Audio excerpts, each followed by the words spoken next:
Hey everyone, it's Razordak here, and I wanted to bring you the biggest development to date about SOCOM Confrontation coming to PC on emulator. As most people already know, SOCOM 1, 2, 3, and Combined Assault have been playable on PC for a few years while also being available on PlayStation 2, with SOCOM Confrontation being revived January of 2021 but only playable on a PlayStation 3 console. The community has been eagerly awaiting an update on when SOCOM Confrontation would become playable on PC like the predecessors. For a while now it's been available to a few select testers, myself included, who have been able to basically jump on when we feel like it and see how the most recent updates have affected gameplay. It's no secret I've been very critical of the emulator, primarily because of various bugs and issues with crashing.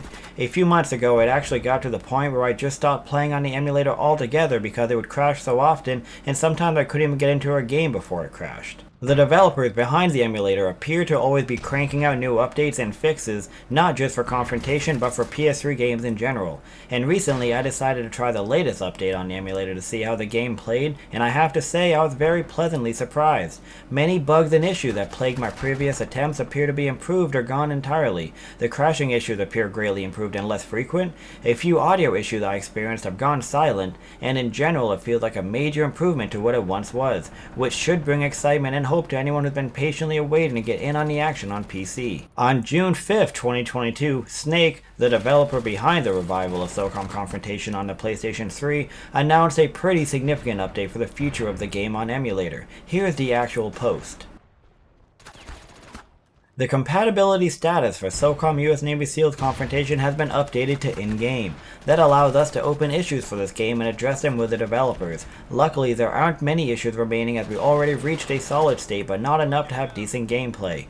It also means we'll look for a few more testers later this month. Those testers will have to be familiar with the emulator and how to contribute, saving logs, reporting issues, etc. More info to come regarding that, as there will be requirements.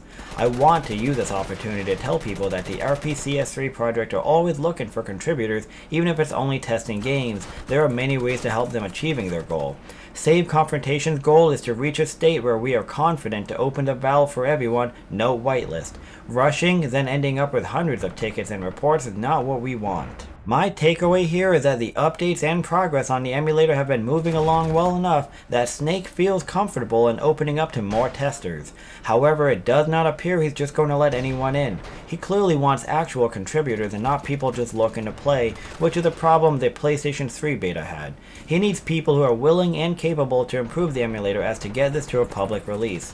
The requirements to become one of these testers is not yet known, but he says he'll post an update when he knows. To keep up on these updates, I recommend that you join the Save Confrontation Discord server, where I have a link to in the description of this video, and also keep an eye out for these updates on my YouTube, where I'll be sure to let you all know of any major updates as this game works its way to a public release on PC. As of today, I feel the emulator feels pretty smooth. It does continue to have some rendering issues and graphical problems, and maybe an audio bug here and there, but I would personally take the current state of the emulator over playing on the PS3. It just feels like a smoother and more enjoyable experience. I don't know when this will make it to a public release, but I am full of hope. The progress that I've seen recently appears to be very promising, and I'm confident it'll be sooner rather than later. Stay tuned for more updates on the status of SOCOM Confrontation as it makes its way to emulator.